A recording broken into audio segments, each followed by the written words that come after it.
శశిధరం విష్ణుం శశివర్ణం చతుర్భుజం ప్రసన్నవదనం ధ్యాయేత్ సర్వవిఘ్నోపశాంతయే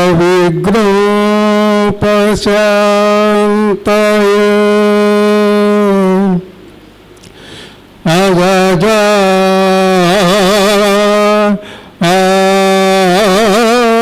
ఆనన పద్మార్కం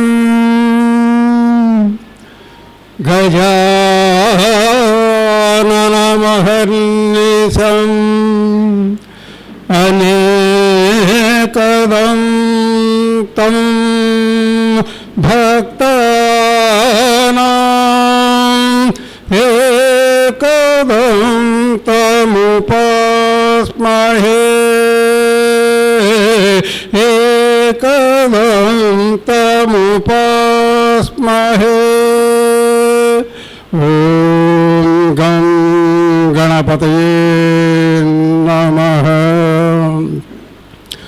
ఓం భద్రం పశ్యేమాక్షభిర్యజత్రాః స్థిరైరంగైతుష్టुभांसस्तनूभिर्यस्येमदेवहितं यदायुः.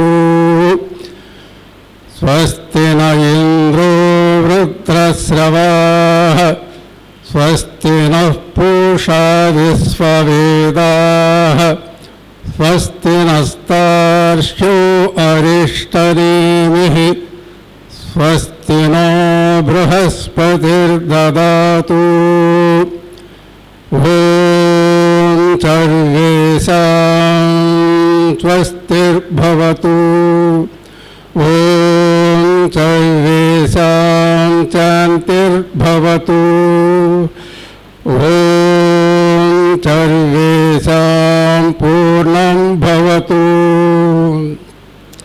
असतो मा सद्गमय तमसो मा ज्योतिर्गमय मृत्योर्मामृतं गमय.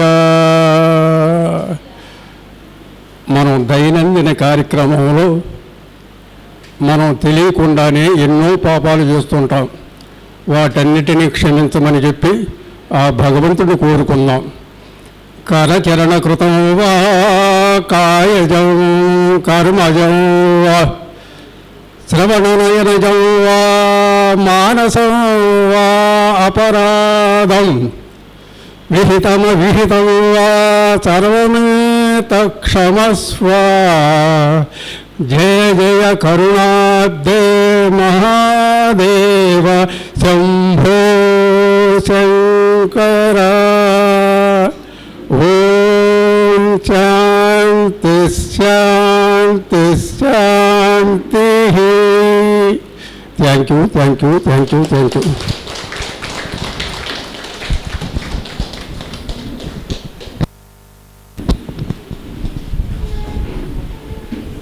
ఈరోజు కూడా అలా అయిపోతుందని మధుకంగా మళ్ళీ ఎక్స్ట్రా ఇంకొక 50 సార్లు చెప్పించాం. వస్తున్నారు. మరి రెండోది పరిణిత పత్రిజీ, బ్రహ్మర్షి పత్రిజీ గారి పెద్ద కుమార్తె వచ్చారు. వాళ్ళ నాన్న విగ్రహాన్ని ఆవిష్కరణ చేశారు. ఆ రోజు అలా నిండారు. మరి ఇది ఈరోజు నాకు 3వ వార్షికోత్సవం లాగా అనిపిస్తూ ఉంది. మనకు నెక్స్ట్ ఉంది దగ్గరలో, కానీ ఆ లోపల మనకు నిండిపోయారు. థ్యాంక్ యూ మా, మీకోసం ఎంతమందో. మరి విధంగా పిఎంసిలో లైవ్లో పోతూ ఉంటుంది కాబట్టి మీ మిత్రులకు చెప్పి యూట్యూబ్ లింక్ పెట్టున్నాను. మన అన్ని గ్రూపుల్లో పెట్టున్నాము. నగిరి, పల్లెపుట్టు, పుత్తూరు త్రినేత్ర దివ్యానాలయము, పుత్తూరు పిరమిడ్ అన్నిట్లో పెట్టున్నాం. కాబట్టి మీ మిత్రులు ఎవరైనా రాలేని వాళ్ళు ఉంటే వాళ్ళని చూసుకోమనండి. అద్భుతంగా మనకు అవకాశం ఇచ్చినటువంటి పిఎంసి ఛానల్ వాళ్ళకి ఒకసారి thank you thank you thank you. మిత్రులారా, మరి చిన్న రిక్వెస్ట్ ఏంటంటే సెల్ ఫోన్ను స్విచ్ ఆఫ్ చేసుకోండి. మధ్యలో డిస్టర్బ్ చేస్తే అమ్మకు కానీ మనకు కానీ అందరికి ఇబ్బందే. మర్చిపోకుండా స్విచ్ ఆఫ్ చేసుకునేయండి. తర్వాత మళ్ళా బుక్స్ తెచ్చుకున్న వాళ్ళు నోట్ చేసుకోండి. ఈ పాయింట్లు మళ్ళా రావు, రాసుకోగలిగి మా దగ్గర లేదు సార్ మర్చిపోయి వచ్చినామంటే ఒక 5-6 బుక్స్ ఉన్నాయి, చిన్న బుక్స్ ఇస్తాం అడిగితే. అందరికి లేవు, ఎవరికైనా కావాలంటే పురుషోత్తం శెట్టి దగ్గర ఉన్నాయి, శెట్టి సార్ దగ్గర ఉన్నాయి, తీసుకోండి రాసుకోగలిగిన వాళ్ళు. ఓకే మా, థ్యాంక్ యూ. మీ టైం మీకే ఈరోజు మొత్తం మీ ఆశీస్సులతో జరగాలి. Thank you.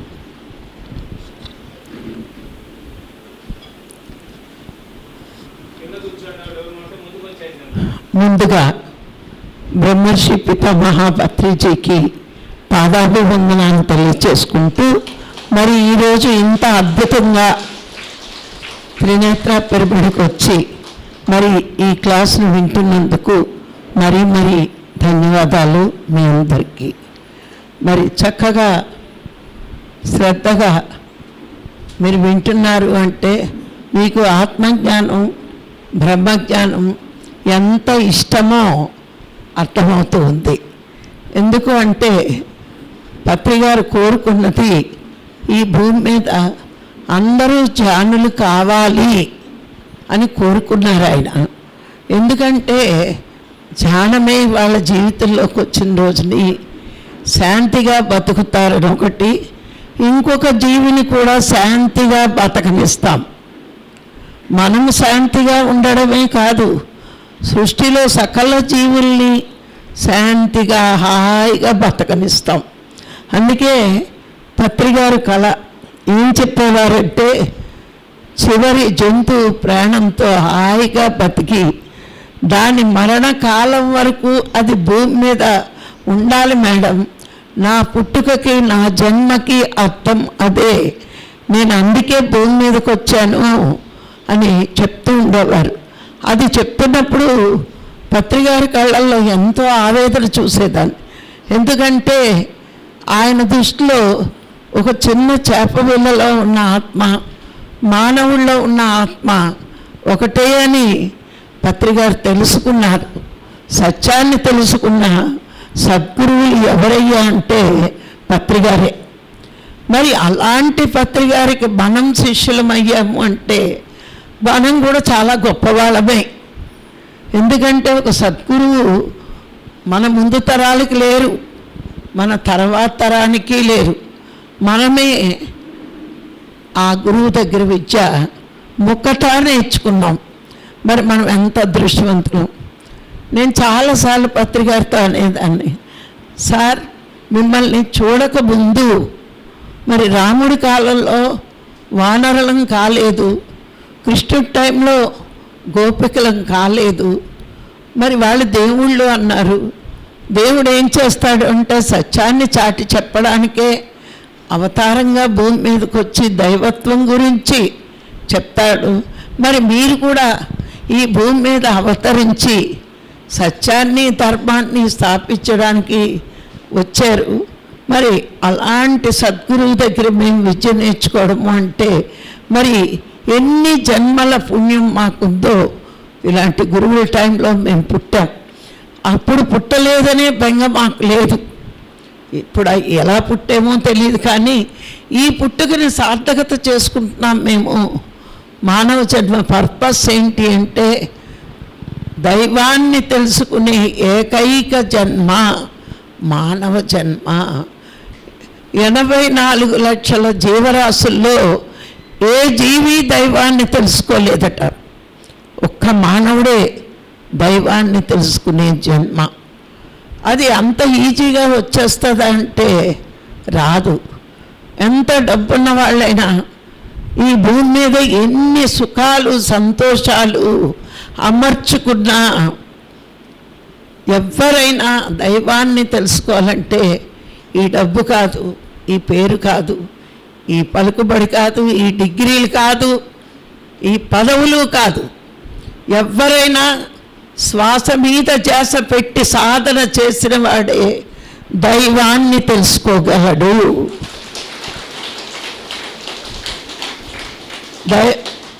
దైవాన్ని తెలుసుకోవాలంటే ఎవరి రికమెండేషన్ లేదు.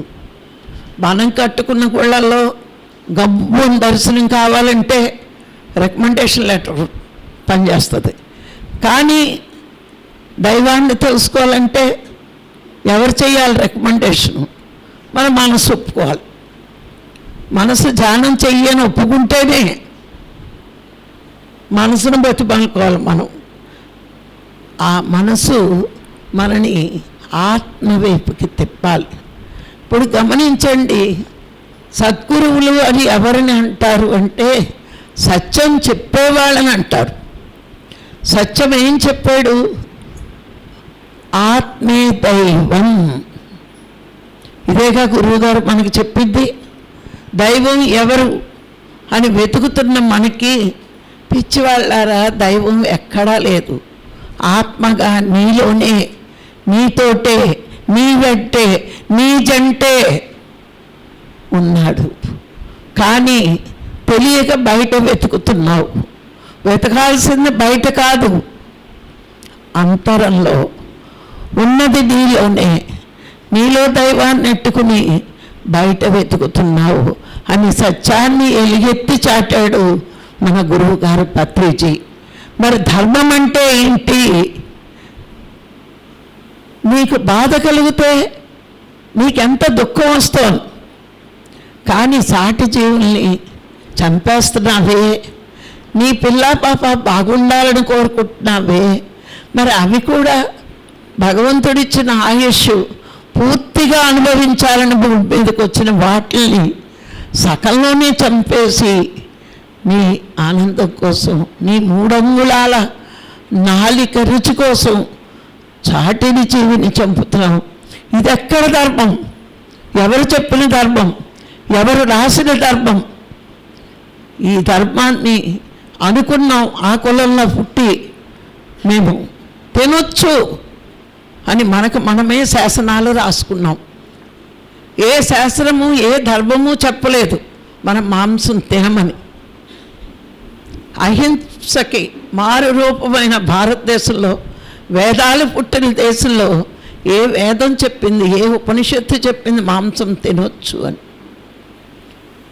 అష్టదళ పద్మాల్లో మొట్టమొదటి పుష్పమే అహింసా ప్రథమా పుష్పం, పుష్పమింద్రియ నిగ్రహం, సర్వభూత దయా పుష్పం, క్షమా పుష్పం, శాంతి పుష్పం, కరుణా పుష్పం, సప్తమ పుష్పం ధ్యానం, అష్టమ పుష్పం సత్యం. ఈ 8 భగవంతుడికి అర్పించే అసలైన పుష్పాలు. అహింసే భగవంతుడికి ఇష్టమైన ప్రీతికరమైన పుష్పం, మొట్టమొదటి పుష్పం. అంత గొప్పగా మనకి నేర్పిన మన పెద్దలు కొంతమంది మనకు పరిపాలించి మనకి అక్కలేని అలవాటు చేస్తే మనం ఆ కులంలో పుట్టాం, ఆ కులంలో పుట్టాం అని మాంసం తింటుంటే మరి పరమాత్మ ఊరుకుంటాడా? తనకి మారుగా పత్రిసాన్ని భూమి మీదకు పంపించాడు. ఎప్పుడు భగవంతుడు ఏదో ఒక రూపంలో వస్తాడండి. అవతారాలన్నీ అలాగే వచ్చాయి. ధర్మాన్ని నిలపడానికి రాముడు వచ్చాడు, అధర్మం ఖండించడానికి కృష్ణుడు వచ్చాడు, మళ్ళా ధర్మం గాడి తప్పింది కాబట్టి రక్షించడానికి జీవుల్ని పత్రిసారి భూమి మీదకి వచ్చాడు. నచ్చిన వాళ్ళు ఆయన వెంట నడిచారు, నచ్చని వాళ్ళను ఆయన విమర్శిస్తూ పక్కకు వెళ్ళిపోయారు. కానీ తను చేయాల్సిన ఉద్యమం తను చేసే ఆ ఉద్యమాన్ని మనకి నేర్పి ఆయన ముందుకు వెళ్ళాడు. ఇంకా ముందుకి వెళ్ళిపోయాడు. కానీ ఆయనకి ఎంత పట్టుదల ఉందో మనకి కూడా అంతే పట్టుదల ఉంది. ఎందుకంటే మన మీద నమ్మకంతో సార్ వెళ్ళారు. ఆయన వెళ్ళిన ఈ ఉద్యమాన్ని ఆపకుండా, అంటే ధ్యానం ఎవ్వరికీ నేర్పకుండా ఉండం, ఎవరు మాంసం తిన్నా తినొద్దు అని చెప్పకుండానూ ఉండం. ఈ రెండు, ఈ సత్యం ధర్మం చెప్పడానికే మనం ఇంకా ఆయన కూడా పుట్టి ఎన్నో నేర్చుకుని మరి చెప్తున్నామా లేదా ఇంకాను. మరి గురువుగారు ఆశయం, గురువుగారు విగ్రహానికి పెట్టి ఈవేళ పెట్టారు, రేపు నగలేస్తారు, ఎల్లుండి పూజలు చేస్తారు, ఆ తర్వాత హారతులు ఇస్తారు. అది కాదు గురువు మన దగ్గర నుంచి కోరుకునేది. విగ్రహానికి పరిమితి ఇచ్చి గౌరవించడం కాదు, ఆయన ఆశయాలను ముందుకు తీసుకెళ్ళిన వాడే ఆయన అసలైన శిష్యుడు. ఆయన ఆశయం ఏంటి? అందరూ జ్ఞానవంతులు కావాలి, అందరూ శాకాహారులు కావాలి, కృతయుగం నాటి భూమండలం ఇప్పుడు మళ్ళా అలాగే ఉండాలి. కృతయుగంలో అందరూ ధ్యానం చేసేవారు, అందరూ శాకాహారులే. ఎందుకంటే ధ్యానం చేసే ప్రతి వాడికి తెలుసు అన్ని ఆత్మస్వరూపాలే. ఎవరిని చంపుకుంటాం మనకు తెలియక ఇచ్చేస్తాం. మీకు ఒక చిన్న ఉదాహరణ చెప్తాను. మీ కాలు మీద దోమ వాలిద్ది అనుకోండి, వెంటనే ఏం చేస్తారు? చేత్తో కొడుతున్నారు. కాలికి దోమ వాలితే చెయ్యి ఎందుకు కొట్టింది? కాలు నాదే, చెయ్య నాదే. ఈ కాలు నాదే, చెయ్య నాదే. మనసు ఏం చేసింది? కాలు మీద కొడుతుంది, చేత్తో కొట్టేసింది. అలాగే భగవంతుడి దృష్టిలో చేప నా పిల్లే, కోడి నా పిల్లే, మేక నా పిల్లే, మానవుడు నా పిల్లోడే.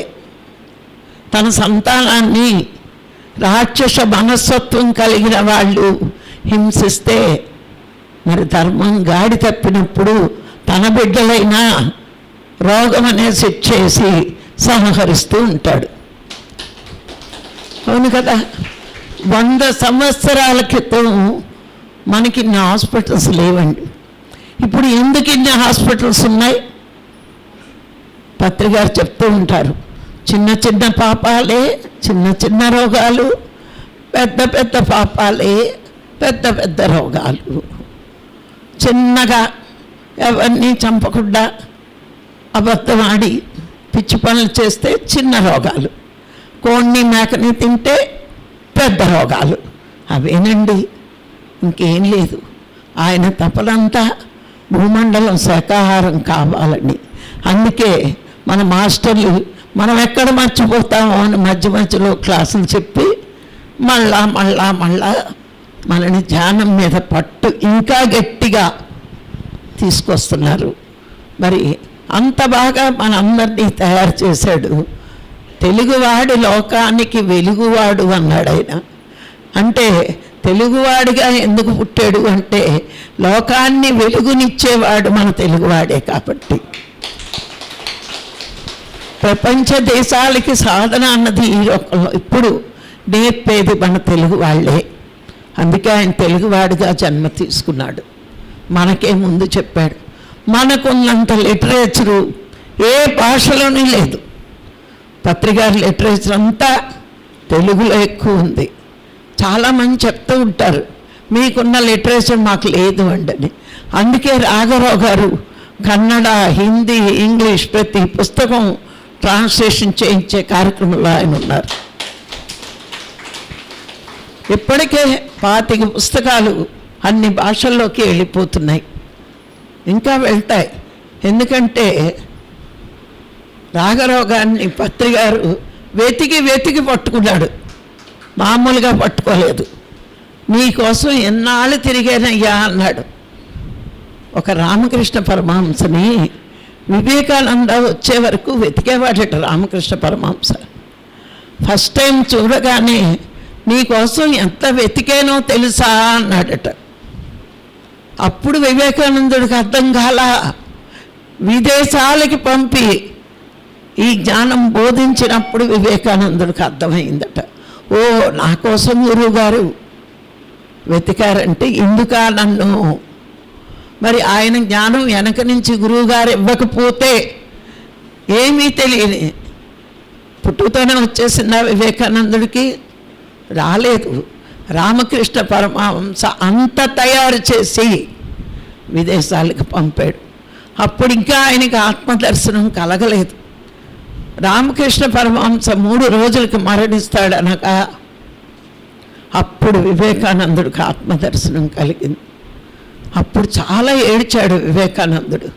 నాకెందుకు ఇన్నాళ్ళు ఇంత సాధన చేస్తున్నాను, ఇంత జ్ఞానం పంచుతున్నాను కలగలేదు అంటే, నేనుండగా నీ అవసరం ఏంటి? నీకు నిజంగా ఆత్మదర్శనం కలిగితే నేను చెప్తే వెళ్తావా నువ్వు? వెళ్ళాడు కదా, ఎవరో తెలిసిపోయాక ఇంకెందుకు ఒకళ్ళ మాట వింటాం. అందుకనే బుద్ధుడు చనిపోయిన 3 రోజులకి ఆనందుడికి ఆత్మదర్శనం కలిగింది. ఇవన్నీ నాకు పత్రికారు చెప్తూ ఉండేవారు. నేను ప్రచారం చెయ్యమనగానే సార్ని అడిగాను, నాకు ఆత్మదర్శనం కలగలేదు కదా, మరి నేనేం చెప్పను అని అడిగాను. నేను ఎలా చెప్తాను, నాకున్న అర్హత ఏంటి అని. ఇవి వస్తాయి డౌట్లు, మనలో చాలామందికి వస్తాయి. మరి రాకపోతే నాకు తెలియదు. నాకు డౌట్ వచ్చినప్పుడు సార్ని అడిగాను, నేను ఎట్లా చెప్పను, ఏ అర్హత నాకుందని చెప్పను. అప్పుడు సార్ ఒక మాట అన్నారు, హిమాలయాలు ఉన్నాయని నమ్ముతావా అని అడిగారు. నమ్ముతాను సార్ అన్నాను. ఎందుకు నమ్ముతున్నావు అన్నారు. చూసి వచ్చిన వాళ్ళు చెప్పారు, పుస్తకాల్లో చదివాను కాబట్టి నువ్వు చూడలేదు కదా, ఎందుకు నమ్ముతున్నావు అంటే ఇలా చెప్పాను. మరి అమెరికా ఉందని నమ్ముతావా అని అడిగారు. నమ్ముతాను సార్ అన్నాను. అది చూసి వచ్చిన వాళ్ళు చెప్పారు పుస్తకాల్లో. మరి నువ్వు చూడనివి ఇన్ని ఉన్నాయని చెప్తే నమ్మావు కదా. ఆత్మే దైవమని మన ఋషులు ఉపనిషత్తుల ద్వారా నీకు ఆ జ్ఞానాన్ని అందించినప్పుడు చెప్పడానికి నీకు అనుమానం ఏంటి? మరి మన ఉపనిషత్తులు చదివితే అర్థమైందేంటి? ఆత్మే భగవంతుడు. మరి ఈ మొక్క నీకు చెప్పడానికి ఏంటి? నేను చెప్పాను, గ్రంథాలు చెప్తున్నాయి. మరి నీకెందుకు అనుమానం వస్తుంది? నా మాట మీద నమ్మకం లేదా? నమ్మకం ఉంటే వెళ్ళు, నేను చెప్పిందే చెప్పు. అప్పుడు నేను జ్ఞాన ప్రచారానికి కదిలాను. ఎంత గొప్ప గురువండి! ఎలా తయారు చేసుకున్నాడో కావలసిన వాళ్ళందరినీ కూడా సెలెక్ట్ చేసుకుని ఈ కార్యాలు చెయ్యడానికి. మరి రాఘరావు గారు వచ్చాకే 1 డే ప్రోగ్రామ్స్, 3 డే ప్రోగ్రామ్స్ మన సొసైటీలో జరిగాయి. అప్పటి వరకు గంట క్లాసులే. అప్పుడు ఈయన గంటకి జ్ఞానం ఏం నేర్చుకుంటారు సార్, 1 డే పెడతాము అని. అప్పుడు పత్రిక స్వయంగా వచ్చేవారు భీమవరం. ఆ తర్వాత మళ్ళా 3 days పెడతాం సార్ అన్నారు. మళ్ళా అన్నారు 7 రోజులు పెడతాను, ఇంకొత్తు అన్నారు. చచ్చిపోతారు జనాలను వస్తమాటు జ్ఞానం అంటే.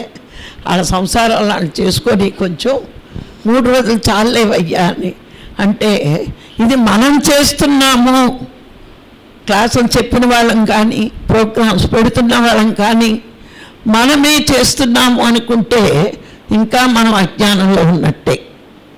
మనం చెయ్యట్లా, గురువు మన వెనకాతల ఉండి చేయిస్తున్నాడు. వివేకానందుడికి రామకృష్ణ పరమహంస ఎలా నేర్పి పంపాడో, యోగానంద పరమహంసకి యుక్తేశ్వర గారు ఎట్లా ముందుకు నడిపించారో, మనందరినీ పత్రికారు ఇంకా నడిపిస్తున్నారు. వాళ్ళకి ఆ శక్తి ఉంటుంది. యోగానంద పరమహంస గారు యుక్తేశ్వర గారు మరణించేకొచ్చాడు. ఆయన చాలా ఏడ్చాడు. ఆయన నేను వచ్చేటప్పటికి గురువు గారిని సమాధి చేసేశారు అని. అప్పుడు బాంబేలో ఒక రూమ్లో ఆయన ఏడుస్తుంటే యుక్తేశ్వర గారు సశరీరంగా వచ్చి, నేను ఎక్కడికి వెళ్ళలా, నీ కూడానే ఉన్నా అని ఆ రోజు అన్ని లోకాలు యుక్తేశ్వర గారు యోగానంద పరమహంసకు చూపించారు. ఇప్పుడు పత్రిక గారు భౌతికంగా మన మధ్య లేకపోవచ్చు, కానీ లేరని మనం అనుకుంటున్నాం. మన చుట్టూరునే ఉన్నారు. మీకు ఇక్కడ అవసరం కాబట్టి నన్ను పంపాడు.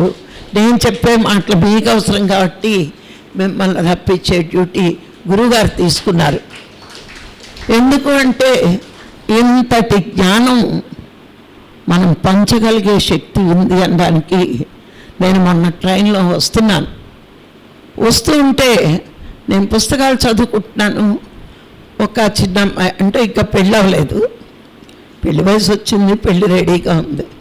ఆ అమ్మాయికి ఆత్రతగా, ఏంటి ఇంత పెద్ద వయసు వచ్చిన పుస్తకం చదువుతున్నారు మీరు ఎందుకు అంది. అనగానే నేను క్లాసెస్ చెప్తాను కాబట్టి ఎప్పుడు స్టడీ చేస్తానమ్మా నేను అన్నాను. ఏంటి అన్న, ఇలా పిరమిడ్ సొసైటీ మా గురువు గారు పత్రి గారు, అందుకని వెళ్తున్నాను అన్నాను. అయితే నాకు కొన్ని డౌట్లు ఉన్నాయి, తీరుస్తారా అని అడిగింది. అడిగమ్మా అని, స్పిరిచువాలిటీ మీద నీకెంత ఇంట్రెస్ట్ ఉంది అంటే నువ్వు ధ్యానం చేస్తావా అంది. అప్పుడప్పుడు అంది. మరి మీ గురువు గారు ఎవరు అంది. ఇది లైవ్లోకి వెళ్ళిపోతుంది, వద్దులేండి పేరు. ధ్యానం వేరే ధ్యానం చేస్తుంటే నేను మీ గురువు గారి దగ్గర నీ డౌట్లు ఎప్పుడు తీర్చుకోలేదా అని అడిగాను.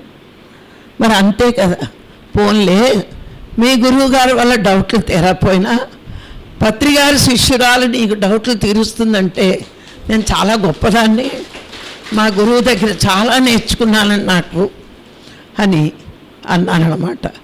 భీమవరంలో మొదలెట్టిన డౌట్లు విజయవాడ వరకు అడుగుతూనే ఉంది క్వశ్చన్లు. 2 hours నేను చెప్తూనే ఉన్నాను. అంటే ఎందుకు మీకు ఇవన్నీ చెప్తున్నామంటే సాధారణమైన గురువు శిష్యులం కాదండి మనం. ఎంత గొప్ప గురువు, ఎలాంటి వాళ్ళనైనా, ఎంత గొప్ప వాళ్ళనైనా, ఏ సొసైటీ వాళ్ళనైనా మనం తృప్తిపరిచే ఆన్సర్స్ ఇవ్వగలం. ఇది ఎందుకు మనకు వచ్చింది అంటే పురాణం విన్నట్టు క్లాస్ వినడం కాదు, అంత గట్టిగా ధ్యానం చేస్తున్నాం మనం. అంటే శరీరానికి ముందు శక్తి ఉంటేనే ధ్యానం. ఆ ధ్యానం ఎలా వస్తుంది శరీరానికి? మనకి కనబడే ఈ ఒక్క శరీరమే కాదు, లోన ఎన్నున్నాయి. మరి అవన్నీ శక్తివంతం అవ్వాలి కదా. దీనికి బాగానే తింటున్నాం, తిండి కంచాలు ఎక్కడా లోటు లేకుండా తింటాం. ఈ అన్నమయ కోశాన్ని భలే పోషిస్తున్నాం. మరి మిగతా కోశాలన్నీ శక్తివంతం అవ్వాలి. ప్రాణమయ కోశం ఉంది, మనోమయ కోశం ఉంది, విజ్ఞానమయ కోశం ఉంది, ఆనందమయ కోశం ఉంది. మరి ఇవన్నీ శక్తివంతం అవ్వాలంటే శ్వాస మీద ధ్యాస పెట్టి ధ్యానం చేసిన వాడికే ఆ శక్తి వాళ్ళకి వస్తుంది. అనంతమైన శక్తి ఆత్మశక్తి లోన ఉన్నా నువ్వు ధ్యానం చెయ్యనన్నాళ్ళు ఆ శక్తి పడుకునే ఉంటుంది. అవునా? ఏంటి ఆ శక్తి?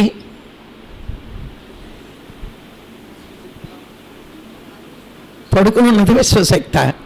ఎవడండి నేర్పడు మీకు? మీరు లలితా శాస్త్రం ఇక్కడ ఎంతమంది చదివారో చేతులు ఎత్తండి. లలితా శాస్త్రంలో అమ్మ ఏం చెప్పింది? అంతర్ముఖ సమారాజ్య బహిర్ముఖ సుదుర్లభ. బయట వెతుకుతే దొరకను, అంతరంలోనే దొరుకుతాను. ఇంకా ఏం చెప్పింది? ఆ శక్తి ఎక్కడుంది లలితమ్మ? మన శరీరంలో.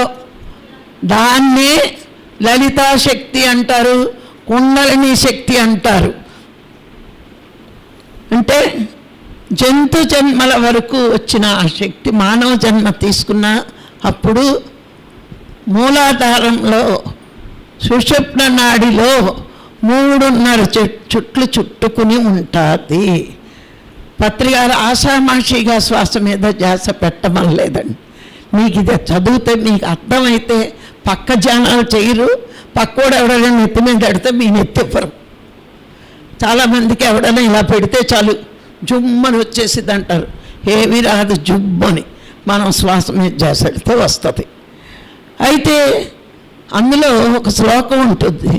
మూలాధారైక రుధిర బ్రహ్మగ్రంథి విభేదిని, మణిపూరాంతరుధిర విష్ణుగ్రంథి విభేదిని, ఆజ్ఞాచక్రాంతరుధిర రుద్రగ్రంథి విభేదిని, సహస్రారాంబుజారూఢ సుధాసారాభివర్షిణి.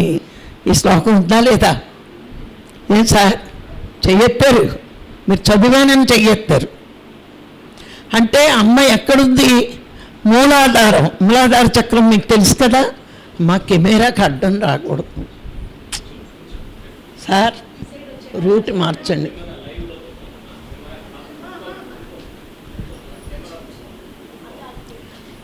మూలాధార చక్రంలో ఈ శక్తి అక్కడ ఉంటుంది. జంతు జన్మ నుంచి మానవ జన్మకు వచ్చేటప్పుడు అక్కడ ఒక బ్రహ్మ గ్రంథితో ముడిపడి ఉంటుంది. ఈ గ్రంథి ముడిపెద్దామంటే ఏం కుదరదు. ఎలాగ? నువ్వు శ్వాస మీద ధ్యాస పెట్టి ఆ విశ్వశక్తిని నీలోకి పంపిస్తే ఆ విశ్వశక్తి టచ్ అవగానే ఆటోమేటిక్గా ముడి విడిపోతుంది. ఊరికే ధ్యానం అని పత్రిక చెప్పలేదు. మన అంతర్గత శక్తిని వెలికి తీసే మార్గమే ధ్యానం. దీనికి చాలా చాలా చాలా లింకులు ఉంటాయి. పత్రికారి ఎందుకు శాకాహారం అన్నారు, ఎందుకు ధ్యానం అన్నారు, ఇప్పుడు మీకు అర్థం అవ్వాలి. అయితే ఇంకా ముందు శాకాహారం గురించి చెప్తాను.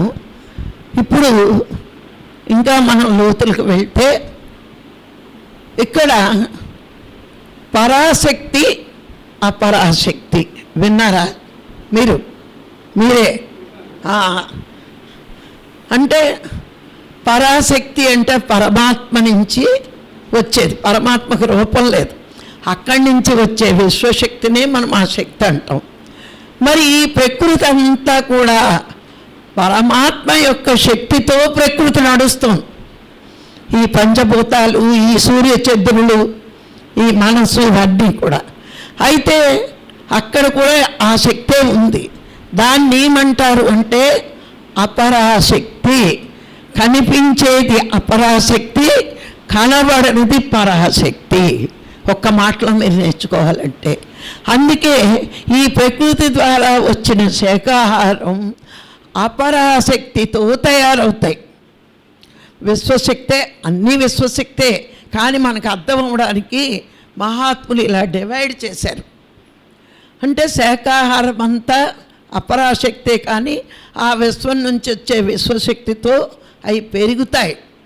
అందుకే శాకాహారం మనం తీసుకుంటే మరి దేనికి కావాలి? మన అన్నమయ కోశానికి శాకాహారం అందుకే ఉండాలి. అంటే ఆ శక్తిని మనం తీసుకుని ఈ శరీరాన్ని చాలా బాగా ఉంచుకుంటాం. ఎందుకు ఉంచుకోవాలి? ఎంజాయ్ చేయడానికి కాదు. ధ్యానంలో మనకి ఆసన సిద్ధి రావాలి. ఈ శరీరం ఒప్పుకుంటేనే కదా ధ్యానం చేస్తాం. ఫస్ట్ శరీరం కూర్చోగలగాలి, ఆ తర్వాత మనసు ఒప్పుకుంటుంది. ఎప్పుడైతే నువ్వు విశ్వశక్తితో అపరాశక్తితో తయారైన ఈ సస్యాలు, ఈ కూరగాయలు ఎప్పుడైతే అమ్మ మీకు నచ్చపోతే బయటికి వెళ్ళండి, లేదా నన్ను మాత్రం ఎవ్వరూ డిస్టర్బ్ చెయ్యొద్దు ఫస్ట్ బెంచీల్లో కూర్చున్నవాళ్ళు. ఎందుకంటే ఆ పరమాత్మ మనకు అందిస్తున్నప్పుడు ఆ ఫ్లో నాకు ఆగిపోతుంది. నచ్చకపోతే వెళ్ళిపోండి, సబ్జెక్టు బుర్రకి ఎక్కకపోయినా నేనేం అనుకోను. 10 మంది ఉన్నా చెప్పాలనుకుంటే. కానీ ఎవ్వరూ డిస్టర్బ్ చేయొద్దు, ఫోన్లు రింగ్ చేయొద్దు. అయితే అందుకని పత్రికారు మనకి శాకాహారం అని ఎందుకన్నారంటే మాంసాహారం ఈ శరీరానికి ఇస్తే ఈ శరీరం కలుషితమై ధ్యానం కుదరనివ్వకుండా చేస్తుంది. కాబట్టి ఫస్ట్ మనకి శాకాహారం పెట్టి ఈ శరీరాన్ని శక్తివంతం చేసి ధ్యానానికి అనుకూలం చేసుకున్నాడు ఆయన. ఇది ఊరికే కాదండి, పత్రికారు ఎన్నో స్టడీ చేసి మనకి చెప్పారు. మరి రెండవది కుండలిని శక్తి పైకి రావాలి. లోనున్న లలితమ్మని పేరు పెట్టుకున్నాం మనం దానికి. అయితే ఆ పరాశక్తి పరమాత్మ నుంచి వచ్చే విశ్వశక్తి మనలోనికి వెళ్తే ఆ బ్రహ్మముడి ఫస్ట్ విడిపోతుంది. అప్పుడు కుండలిని శక్తి, ఇప్పుడు లలితమ్మ గురించి మాట్లాడుకున్నాం కాబట్టి లలితా శక్తి అని చెప్తారు, పైకి వస్తుంది. అక్కడి నుంచి స్వాధిష్టాన చక్రం దగ్గరికి వెళ్తుంది సాధన చెయ్యగా. మరి అలా వెళ్ళి మళ్ళా మణిపూరక చక్రం దగ్గరికి వచ్చేటోడికి ఇంకో ముడి ఉంది అక్కడ, విష్ణు గ్రంథి. ఈ విష్ణు గ్రంథి అప్పుడు మళ్ళా ఇక సాధన చెయ్యగా అది కూడా విడిపోతుంది. విడిపోయినప్పుడు మళ్ళా అనాహతం, విశుద్ధ, ఇక్కడికి వచ్చేటప్పటికి రుద్ర గ్రంథితో ముడిపడి ఉంది. ఇంకా సాధన చేయడం వల్ల ఏమైంది, అది కూడా విడిపోయి ఈ శక్తి పరమాత్మలో కలుస్తుంది. శక్తి ప్రకృతి అంటారు, పరమాత్మ స్థానం ఇది. అంటే మూలాధారంలో ఉన్న శక్తిని ధ్యానం ద్వారా పరమాత్మ స్థాయికి చేరుకుంటే అదే చివరి జన్మ. ఇప్పుడు అర్థమైందండి. ఆపరేషన్ చేసి బ్రహ్మముడి విష్ణుముడి తీరు. సాధన ద్వారానే ఆ పరమాత్మ నుంచి వచ్చిన విశ్వశక్తిని మనం తీసుకోవాలి. మనం రోజు శ్వాస తీసుకుంటున్నాం, అది మామూలుగా బతికేయడానికి సరిపోద్ది. కానీ మనలో చాలా అంతర్గత శక్తులు ఉన్నాయి. తాడై ఉంది, మేధాశక్తి ఉంది, ఇవన్నీ తెలుసుకునే అంతర్గత శక్తులు ఉన్నాయి. విశ్వశక్తిని ఎక్కువ మనం ధ్యానంలో తీసుకోగలం కాబట్టి ఇలా తీసుకోవడం వల్ల ఏమైందంటే, ఒకటి ఇంద్రియాలకి శక్తి పెరుగుతుంది, దీని ద్వారా ఎన్నో క్రియలు చేయిస్తుంది. మేధాశక్తిని పెంచి జ్ఞానం పెంచుతూనే ఉంది. మనసుకు శక్తిని పెంచి అన్ని సత్సంకల్పాలే కానీ దుష్ట సంకల్పాలు మనకి ఉండవు. ఆ విశ్వశక్తి ద్వారానే ఈ ఆత్మ పరమాత్మను తెలుసుకునే శక్తిని పొందుతుంది. ఇన్ని శక్తులు ధ్యానం ద్వారానే పొందగలరు. కానీ ధ్యానం లేకపోతే ఏదో ప్రతి జన్మకి సూది మనంత పెరగచ్చు. కానీ ధ్యానం చేస్తే ఒకే జన్మలో చిట్ట చివరి స్థాయికి ఎదగగలరు. అందుకే పత్రిగారు శాకాహారం, ధ్యానం ఈ రెండు మనకి చెప్పారు. కానీ ఆ విశ్వశక్తిని తీసుకునే శక్తి ఎప్పుడు వస్తుందంటే, శ్వాస మీద ధ్యాస పెడితేనే వస్తుంది. ఒక్క శ్వాస మీద ధ్యాస అనే ధ్యానమే మనం ఎదగడానికి అవకాశం ఉంటుంది. మరి మీరు రకరకాల ధ్యానాలు చేస్తే నాకు తెలియదు, నాకు శ్వాస మీద చేస్తే నేర్పించాడు ఆయన. మరి ఇంత అద్భుతమైన ధ్యానం చేస్తున్న మనము ఇప్పుడు గమనించండి, మన పిరమిడ్ మాస్టర్లు ఒక 40 రోజులు ధ్యానం చేస్తే క్లాస్ చెప్పగలరు, ఎవరైనా చెప్తున్నారు. అందుకే సొసైటీ ఇంత ఉధృతంగా ప్రచారం జరిగిపోతుంది. ధ్యానం చెయ్యండి అని తెలుసు, మరి మనసును శూన్యం చేసుకోండి, విశ్వశక్తిని గ్రహించండి, మీ అంతర్గత శక్తి బయటకు వస్తూ ఉంటుందని చెప్పేది పత్రిగారి ప్రతి శిష్యుడికి ఈ మాట తెలుసు. అందుకే వీళ్ళు ఆ కొంచెమైనా చెప్పి ప్రతి వాళ్ళని మనం ధ్యానంలోకి కూర్చోబెట్టగలుగుతున్నాం. కానీ ఈ ధ్యానం రకరకాల దానికి వాడుతున్నారు. ధ్యానం ద్వారా ఆరోగ్యం, ధ్యానం ద్వారా సంకల్పశక్తి, ఇంకా రకరకాలు చెప్తాం మనం. ధ్యానం ద్వారా ఆరోగ్యం దేనికండి? ఎంజాయ్ చేయడానిక, సాధన చేయడానిక? సాధనకి ఆరోగ్యం బాగా ఉంచుకోవాలి. 3 గంటలు మనం కూర్చోవాలి అంటే ఈ శరీరం ఒప్పుకోవాలి. ఆసన సిద్ధి కలిగింది అంటే నువ్వు 3 గంటలు ఏకదాటిగా ధ్యానంలో కూర్చోగలగాలి. అప్పటి వరకు ధ్యానం చేసినట్టే కాదు. కాళ్ళు తెమ్మిర్లెక్కిపోయి ఎదరో కుర్చీ, వెనకాతలో కుర్చీ, ఇలాంటి కుర్చీలు వేసుకుని కూర్చుని కుర్చీల మీద దృష్టి, కాళ్ళ మీద దృష్టి ఉండకూడదు. ప్రపంచాన్ని మర్చిపోగలగాలి, శరీరాన్ని మర్చిపోగలగాలి, మనస్సును మర్చిపోగలగాలి. 3 నువ్వు మర్చిపోగలిగితే నీకున్నది ఆత్మే. అవునా? ఆత్మ మీద దృష్టి పెడితే శరీర ధ్యాస ఉండదు. కానీ మనం ఏం చేస్తాం? బాబోయ్ కాళ్ళు నొప్పులు, కింద పెడితే వాచిపోతాయి, కింద పెడితే తిబ్బిన్లు ఎక్కుతాయి. 73 ఏళ్ళు నేను కూర్చుంటున్నాను, మీరెందుకు కూర్చోలేరు?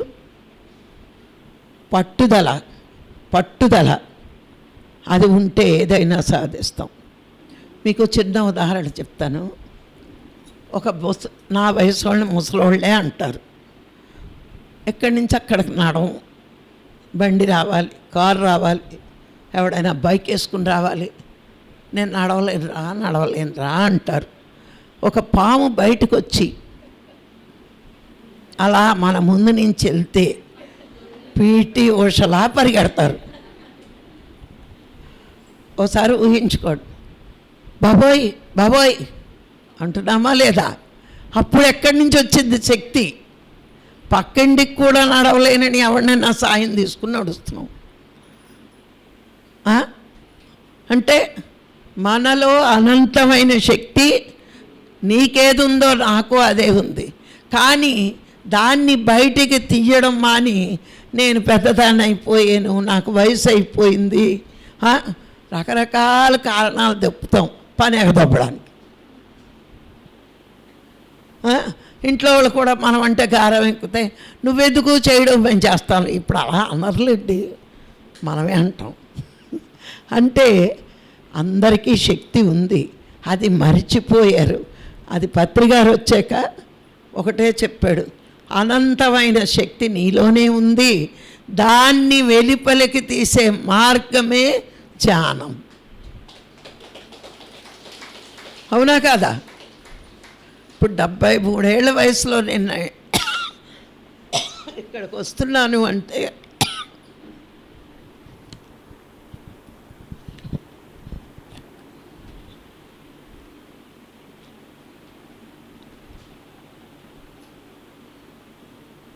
అంటే నేను ఎందుకు బయటకు వస్తున్నానో తెలుసా అండి చెప్పడానికి? ధ్యానం చేస్తే నాలా ఉంటారని చెప్పడానికి వస్తున్నాం. ధ్యానం చేయకపోతే ఈ పాడి చేతిలో కర్ర, ఎడం చేతిలో మనిషి, ఇప్పుడు రెండూ లేవు. అంటే ముందు ఎవరికైనానండి ఏ జనక్కు వస్తుందంటే భలే సరదా. అందుకే మనం తలకు రంగేసుకుంటాం, పళ్ళు కట్టించుకుంటాం, అవసరమైతే బ్యూటీషియన్ దగ్గరికి వెళ్ళిపోతాం కనబడకూడదని. కానీ ధ్యానం చేస్తే బ్యూటీ పార్లర్లు అన్నీ మూసేవలసి వస్తుంది, అదో గోల. అంత అందం వస్తుంది. తెలియక ధ్యానం చెయ్యట్లేదు.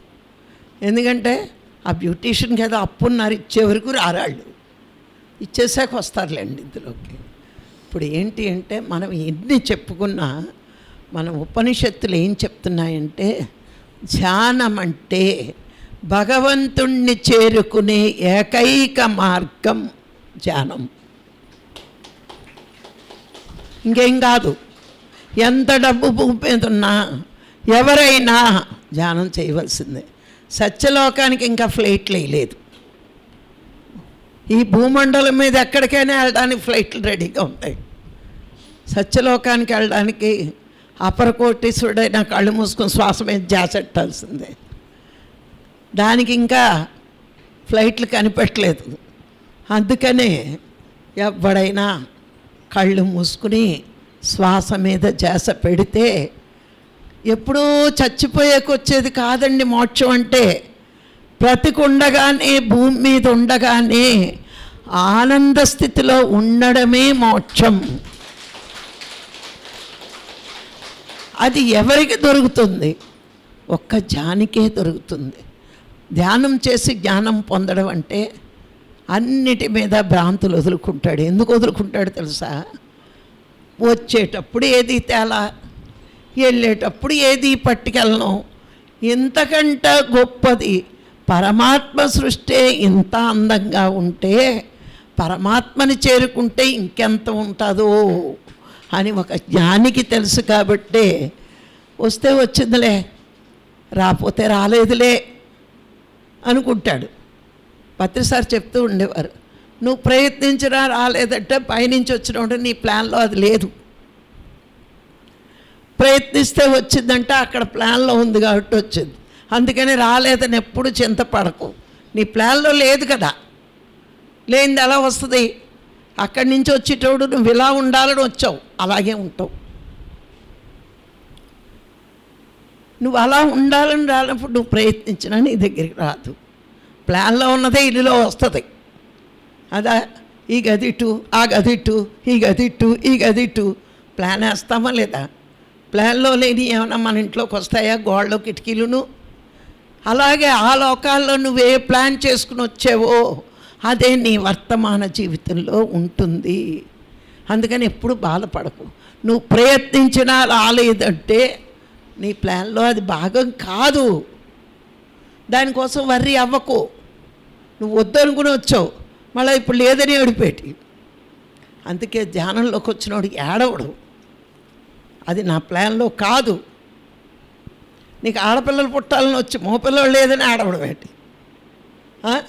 వాళ్ళు ఏడవరు, పక్కింటి వాళ్ళు ఏడిపిస్తారు. మళ్ళా నా ఆడపిల్ల అంటారు. ఇది ఆడదయ్యుండి. ఏ మగోడు ఏది పిచ్చి మాటలు మాట్లాడు, పిచ్చి మాటలు మాట్లాడేదంతా ఆడవాళ్ళే.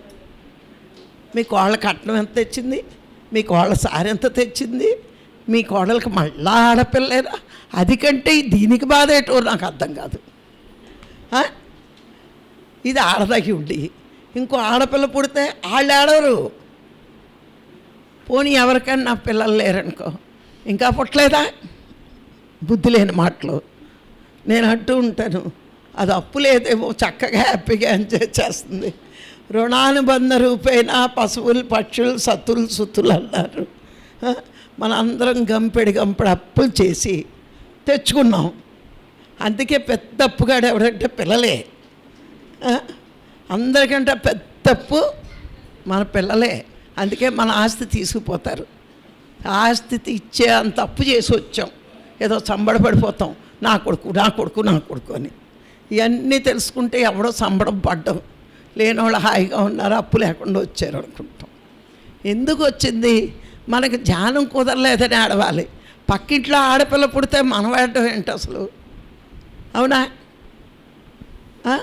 మనకి ధ్యానం కుదరకపోతే ఆడవాలి, జ్ఞానం పెరగకపోతే ఆడవాలి, నోరు ఇప్పలేకపోతే ఆడాలి, చెప్పింది అర్థం కాకపోతే ఆడవాలి. ఈ ఏడుపులన్నీ మాని పక్కింట్లో ఏం జరుగుతుంది, ఎదురింట్లో ఏం జరుగుతుంది, ఈ గోల ఉంటే అందుకే కాలచక్రం చాలా స్పీడ్గా తిరుగుతుంది. ఎందుకు తిరుగుతుంది తెలుసా? ఇంకా కొద్ది రోజుల్లో నువ్వు చచ్చిపోతావు, ఏం నేర్చుకున్నావు అని చెప్పడానికి. అందుకని మనం ఎప్పుడు కూడా ధ్యాన మార్గంలో రాకముందు ఎలా ప్రవర్తించినా ఈ మార్గంలోకి వచ్చాక మనకి తపన ఉండాలి, తప్పించాలి. సాధన కుదరట్లేదంటే లోటు ఏంటి, ఎందుకు, నేను పగలంతా ఏ చెత్త పోసుకున్నాను, ఇవన్నీ ఆలోచించాలి. ఆడేమైపోతే ఈడేమైపోతే ఇన్ని రోజుల నుంచి ఇన్ని జన్మల నుంచి పక్కవాడి గురించి ఎదుటివాడి గురించి ఆలోచించి సంస్కారాలన్నీ వేసుకున్నాం. ఇప్పుడైనా మన దృష్టి ఆత్మవైపుకి వెళ్ళాలి కదా. భగవంతుడు అన్నీ ఇవ్వాలి కదా. ఏం తక్కువైనాయి, ఎందుకు ఇవ్వడం నా ముఖానికి భగవంతుడు అంటాం. మరి ఆయన వైపు కొన్ని ఒక్క గంట గడపడానికి ఏడుపోస్తాం. భగవంతుడేమో నీకు చచ్చే వరకు పోషించాలి ఆయన, ప్రకృతి ద్వారా అన్నీ ఇచ్చేసి. కానీ ఆయన ఏమన్నాడు? అన్నీ ఇచ్చా, నా కోసం కొంచెం నా వైపు తిరుగు. తిరగలుగుతున్నామా? అక్కింట్లో పెళ్ళైతే మానేస్తాం, చెల్లెలింట్లో పెళ్ళైతే మానేస్తాం, ఇంటికి చుట్టం దిగితే ధ్యానం మానేస్తున్నాం. ధ్యానం ఒక్కటి మానతాం, తిండి మానం.